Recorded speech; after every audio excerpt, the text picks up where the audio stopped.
Welcome to the March edition of RCC Talk. I'm Kim Pryor, Director of Public Information for Rockingham Community College. Along with Sally Newman today, my co-host, we will be talking with our guest once again, part of our Workforce Solutions series.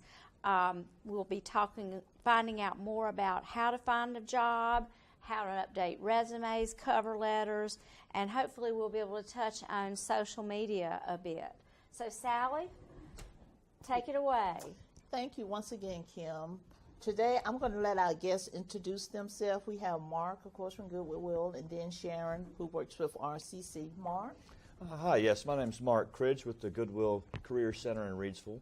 I've been there since May, have been a working professional in retail and customer service for 30 years, and I'm just happy to be here, hopefully help someone get some tips to find some good employment for themselves.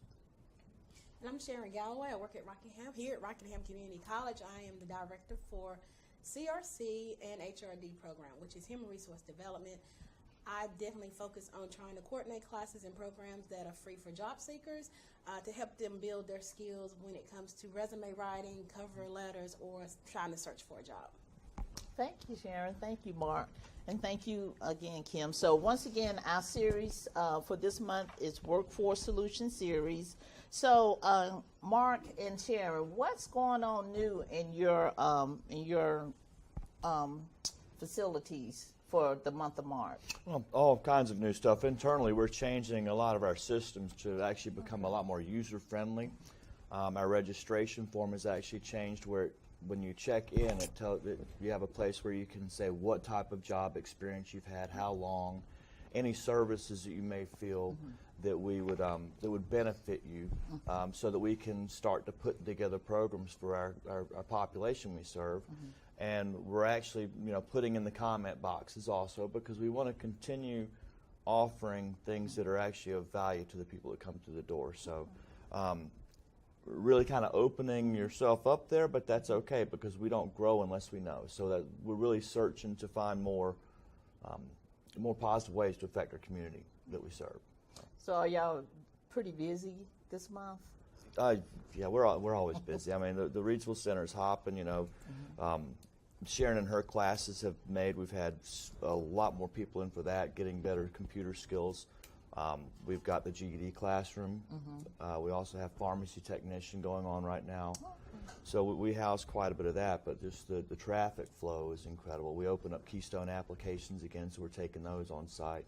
So they're one of the higher end employers in the area, so it drives a whole lot of traffic. And we love it. That's what we live for it. Yeah, absolutely. Okay, thank you. And Sharon, what's going on new in your area? Well, I am very excited to announce that we had an individual to receive the first platinum North Carolina Career Readiness certificate this year. Okay, so I'm very excited about that. In February, we started giving the new version of the test, which consisted of 3 workplace assessments that measure our individuals' skills for the workplace, and they're reading workplace documents, graphic literacy, and applied math. So this individual actually made like 2 6s and a 7. Oh, wow. So good job. Congratulations. I was very excited about that, and hoping that many more will try to come and take advantage of this great opportunity. Right now, as Mark stated, we do have a lot of students that are in our Jump into the Workforce classes.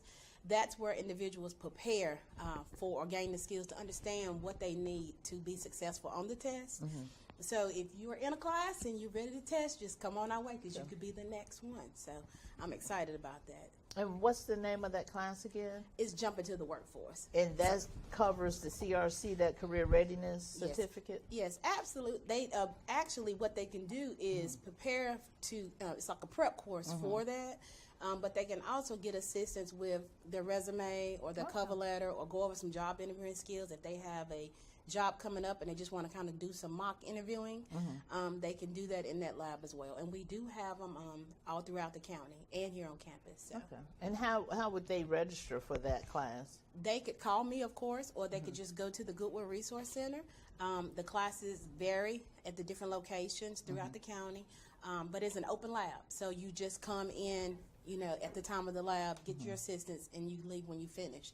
So we encourage students to come. Typically, they're 2 days a week at each location. We encourage them to come, but if you can't come but 1 day a week, then that's fine. That's why it's an open lab. So And what's that cost? it's zero, free. My favorite word is free. Free to those who qualify, which you have to be looking for a job, unemployed, underemployed, or receive a notice of a layoff. And even if you work part-time, as long as you meet our waiver, and I can go over that with individuals, they can come to this lab free. And this is open to any age group? No, 18 or older. 18 or older. 18 or older, yes. Okay, well, good. Thank you. So let's get back into that step-by-step job hunting. So, Mark, when I'm coming to the college in the morning, I see on your marquee, you at least had fishing for jobs. Yes. So what is that fishing for jobs at Goodwill? Well, there's so many different ways to job hunt. For one, we've created partnerships with local businesses where we take applications for them. We also and deliver them. We do some pre-screening services also. So some employers aren't aware, but if they want to have a screener done, we can do that. Also, we teach them how to utilize the internet for job searching. There's so many ways that you can go about looking for a job and thinking you're applying somewhere, and it might not even be hitting that employer. So, we try to give them some ways to make sure that their application is going through online and the codes to follow on that. And teaching them also that when you're looking for a job, you have to make a plan for yourself. I recommend. Do we have a second here? We do.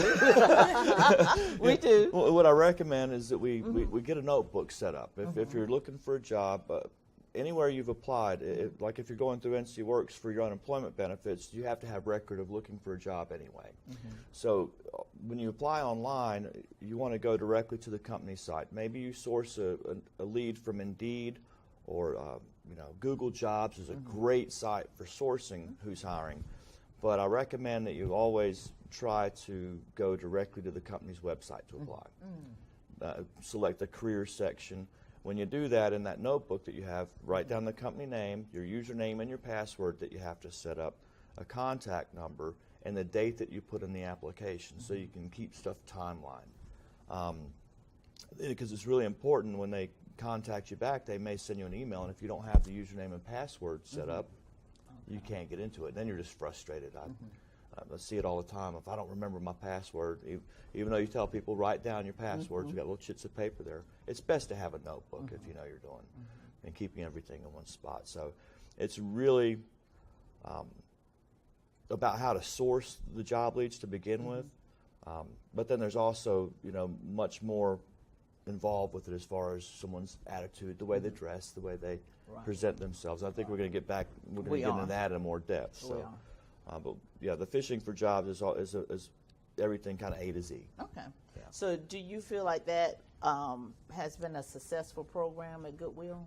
That fishing for jobs. I mean, was that a catch that brought people into the doors? And what is this fishing for jobs? It's funny you say that because Catherine Gardner, the fantastic Catherine Gardner, myself and Christy, who are in the office, we come from a school of the 80s where there was a book, Fish.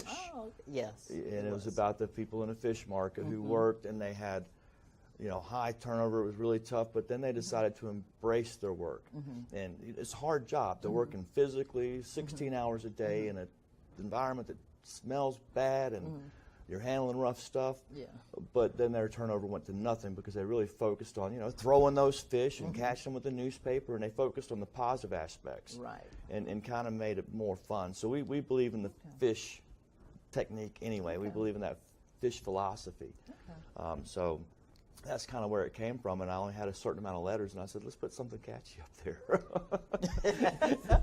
And I like to fish. That helps. Okay. Yeah, I've read fishing, that fish curriculum, because it's about customer service as well. So it really is motivational.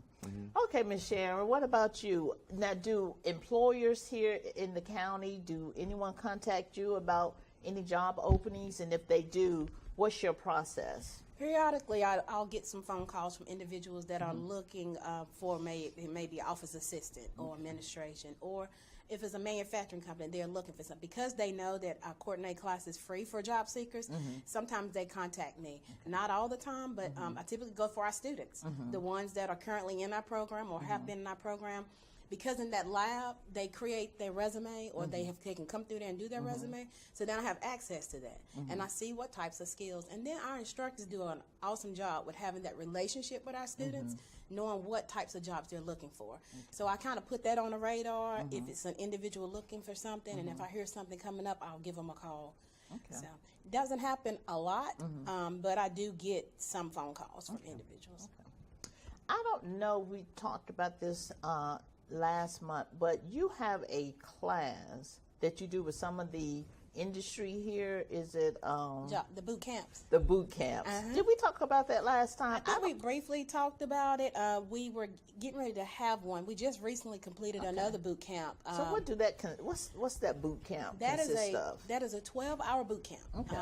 So it meets 3 days, 9 to 1. And we partner with the City of Reidsville and the Chamber. We have the class at the Chamber. And an individual comes through this boot camp. Jeff Garsker, our economic development guy for the City of Reidsville, he actually is the instructor. So they come through this boot camp and they learn the skills that these individuals are looking for.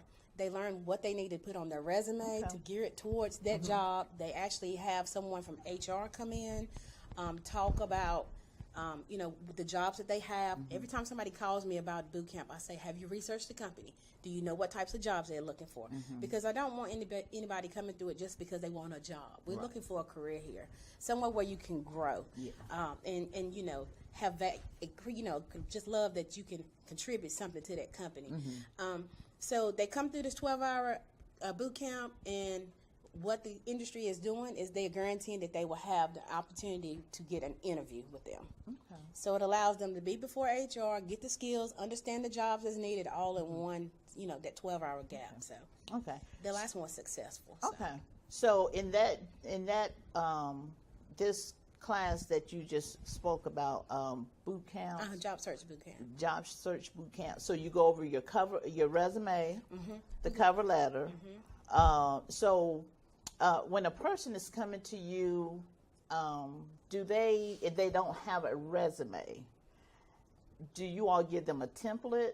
No, we don't use templates. Okay. Thank you for saying that. We start from scratch. You can run into a lot of different issues when using a template online. Typically, what you'll find is your jobs now, they want you to upload your resume when you're applying, and it can kind of get lost in cyberspace somewhere, and it can be the information on it can be, depending on the formatting of it, it can kind of be turned around, or it's not presented the way that it left your your screen. But the resume, what individuals have to understand is what they need to put on their resume. Right. Okay. How it needs to speak to a job. It needs to speak to the job that you are applying for, not just a general resume. You can't use the same resume for every job you're applying for. And then you want to understand, when you understand the type of job that you're applying for, well, what skills do you need? Does it require certifications? Are they big on education? Whatever they are looking for is what you need to highlight in the beginning of your resume. So a lot of times people just kind of get in that same format, and using an objective. Well, the objective is to get the job. So you want to create a profile on your resume that speaks to the job that you're applying for. Wow. Okay. So let me make sure I just understand that if you're applying for a job as an administrative assistant in an office, and so maybe some of the skills that you would need is expertise in frontline communication, that would be something that you would want to focus on for that resume. Maybe a previous job you had, you may not have thought of that as one of the more important functions of that job, but you want to make that one of the first things that you put when you describe yourself. Right. Is that? Yes. So your skills your qualifications and your skills should be the bulk of your resume. You do want to include what your jobs that you worked on in the time frame, but you don't want to take up a lot of space in a resume trying to give every description of the job, because sometimes it depends on the types of jobs you had. It doesn't speak to that. Now, you're going to reference that you worked there, but the skills is where you need to pull to put to the top. And then don't forget your cover letter. Right. A lot of individuals don't realize that they need to have a cover letter. That cover letter will accompany that, resume that you have. So you definitely need to do that as well. So a candidate, they're going to be submitting 3 documents, maybe 4, but definitely 3. The application, the company's application, the resume, the cover letter, and maybe references, correct? References, and that needs to be done on a separate sheet. Exactly. So 4. Yeah. Yeah. And then if they apply online, you want to send them a thank you back. If you're talking to them via email, you want to send them a thank you, or just put it in the mail to them. So that could be one. It depends on how they communicate with you. Okay. I think one of the things that really has to be key here is the average read time on a resume should be about 20 seconds for the employer. Say that again. The average read time will be 20 seconds. That's what an employer's, they're going to look at that resume for 20 seconds. And they're going to decide whether you go into a yes pile or no pile. Okay. So it really has to be action-packed. The first thing that they're going to look for is, does that person's skill set match what I need? Okay. Does that all go together? Then they're going to be looking a little bit about what you're about, and that may be covered more in the cover letter. And some of the less complex, it depends on the situation, but you really want to have something about your character in there too. And one of the things you have to really look for, a lot of the online, when you submit your applications online, there's a lot of filters out there now that are going to be looking for what they call power words, insured, really starting the descriptions for your jobs with action verbs is a very important piece of the resume that may get missed out by people. And instead of saying, was responsible for this, you hit an action verb to start it with. Okay. And that way it's a quick read. There are so many thoughts about resumes. Sometimes it can be like eating eggs, where sometimes an egg's good, sometimes not. Sometimes a cover letter's good, sometimes it's not. Sometimes the objective statement is there, sometimes it's not. But the main thing is to make it powerful, quick read that highlights your skills and for the job that you're looking for, knowing the company that you're looking for, making some customizations here and there to it. So what you all are saying is, yes, someone might be experiencing creating their resume, but it never hurts to take a class. Oh, no, it Never. So now when a student sign up to take this resume class, what is it called, resume? It's Jump Into the Workforce Lab. So all this is jump into the that lab. workforce. So this is where they're once again learning how to do the cover letter and the resume. So do the instructor have time to do one-on-one, or is it a teamwork effort? And it depends on the atmosphere, the culture of the classroom. Depends on how many people she has in there, or they have in there that need a resume. Then they will put them in a group. Or if they could have people working on, because when they work on preparing for the career readiness certificate, they are online on a computer. Okay. So they're working, by themselves with that. But they can do that. I mean, it depends on, the atmosphere of the classroom. So how many people are actually in there. So, yeah, they can work with that. Can I speak to that for 1 second? Sure. Seeing a lot of great outcomes through the Jump in the Workforce program, and we have 4 students that have been coming to it very recently, and they are so interactive and learning so much from one another. So it's like anything; it's what you put into it. Exactly. And the Making instructor, an investment. yeah, but the instructor is invested in those people. Yes. And she truly is, and they can feel it and they know it. So, it's just really neat to see that. But it is building confidence. Some people have been working places for 25, 30 years. They have no idea of how to do this stuff, and they're just getting picked up a little bit at a time. But building a resume, that's really important. That's the piece of paper that's going to evaluate, that and the application. That's how they're going to make the decision on you. So. So when 20 seconds on the resume, how long do they spend on the cover letter? Probably less than that. Less than that, so they likely don't read it all. And sometimes, I'm sorry. No. Do they? You think they look at the resume and then read it and then maybe go back and it to just it? Depends. It just depends. The cover letter is basically you telling them how you found out about the job, why you're interested in the job, and then you kind of, briefly explain your qualifications in there, and then how you would be a great asset to the company. Mm-hmm. Okay, so it depends on the employer, what they're looking for. If they look at your resume and it's a whole lot and it's very busy, it's a lot of information on it, they might just say, oh, no, whatever. But they may have seen something in that cover letter that sparked them to read your resume. So it just goes hand in hand. That's why it's always good to go, Kind of who you are, what you want, and what you can do for a company is a pretty good guideline for the cover letter portion of it. Yeah. So in that class, Sharon, do you all use a job description to help along to complete a resume? We don't have set job descriptions. Now, Mark and them do a great job with working with different companies and like Keystone, Unify, and to name just a couple of them. And they have the job description, and you can apply right there with Mark. But what we use is on Net Online. Sometimes if, to kind of see what kind of description, I'm sorry, not on Net Online, that kind of goes with the skills. But if you go online and the job description is attached to the company they're applying, the individual is applying for. So on Net is where if they don't understand the skills that they need for the job, then they go there and search for it. I think also that can be utilized in the resume writing process. So if you don't know how to verbalize your skills, Right. You don't, I think we talked about it last session, and people don't realize how highly valuable they are and what their skill set is. Right. So, the ONET can help prompt you. You don't cut and paste, but you can definitely use it for descriptive ideas of what you've done to help you build a resume too. And then do all the research on the different job descriptions and qualifications for it too. It's a great site.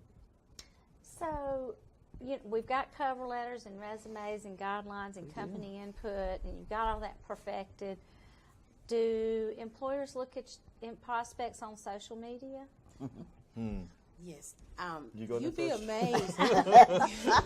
People would be amazed as to how many companies actually check Facebook, Instagram. LinkedIn is another great way to, put yourself out there, brand yourself for a job. You have to be careful with social media. And the things that your friends, the things that you post on there, a lot of companies now, sometimes that's the way they receive applicants, is through social media. You'll see different job postings, and because they know that's where the majority of individuals are now, is on social media. So you have to be very careful. Now, you can't do a screenshot, or you shouldn't do a screenshot of your resume and put it on Facebook. But you have to be very careful when you're on Facebook in the way that you post, because that could have a reflection. They want to see what type of person you are, who you're hanging with, what are some of the hobbies, because they do care about you. They care about some of the things that you enjoy. So, you want to be very careful with that. I think not only in the looking for a job process, but in the having a job process. It's very important to be social media conscious, because that's one of the main reasons I had to fire people. Well, what advice would you give to somebody who's looking for a job and they have several platforms? I mean, when you think of, okay, should I look for this, and this, and maybe should remove some things? What should somebody remove? Sometimes it's just friends. Okay. Well, okay. I mean, if that's the truth. Sometimes it's just friends, or if they've been some posts. Sometimes I think people use Facebook, my personal opinion, that they use Facebook as an outlet. And sometimes when you need an outlet, you say or do different things, and you just kind of need to tone it down or make it professional. So it's just a few things. So keep it clean. Keep it clean, and keep political opinions out, and no rants. Right. If your pastor would read it and be okay with it, it's probably okay. Okay.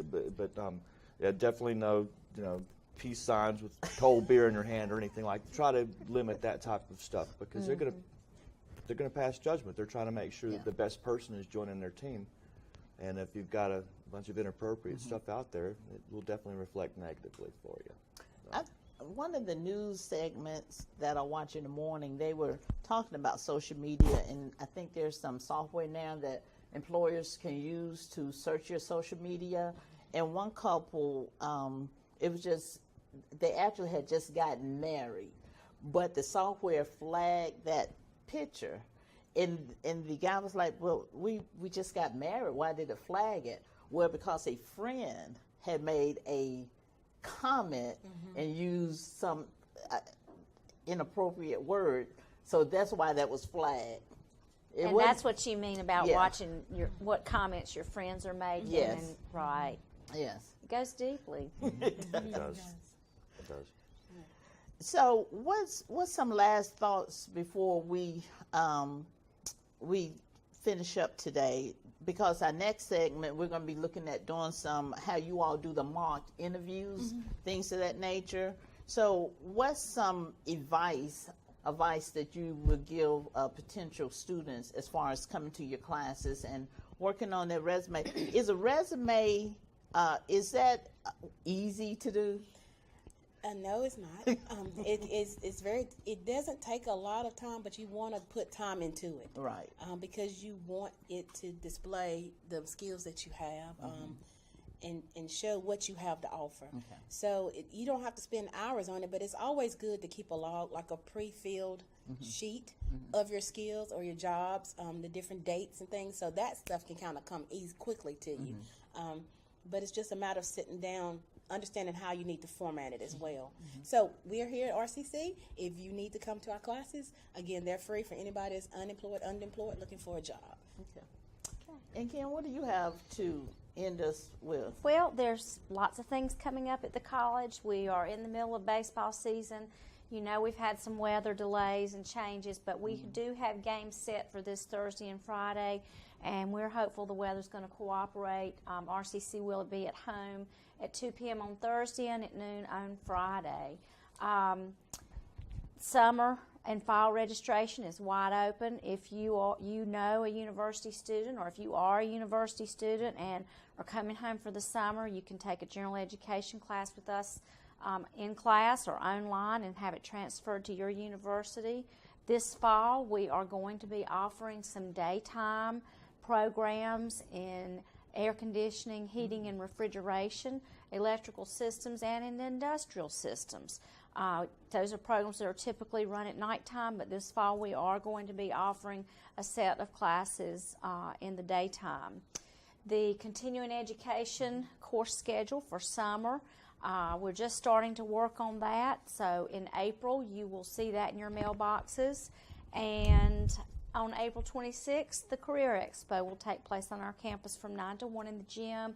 There'll be employers there to talk to you. You can fill out applications, have that resume ready. There'll also be our staff and faculty on hand to talk to you about course availability at the college. So that's what's happening. We're winding down that academic year. We're getting ready for our graduations and all that sort of thing. So looking forward to the time of year when our work really shows. Awesome. All right. Thanks for joining Thank us, you. and look forward to talking with you all again, continuing about workforce solutions. Next time we'll focus on that job interview, Yes. maybe a little bit more about social media, Yes. and we will be providing that program in April. Yes. Thank you. Thank you.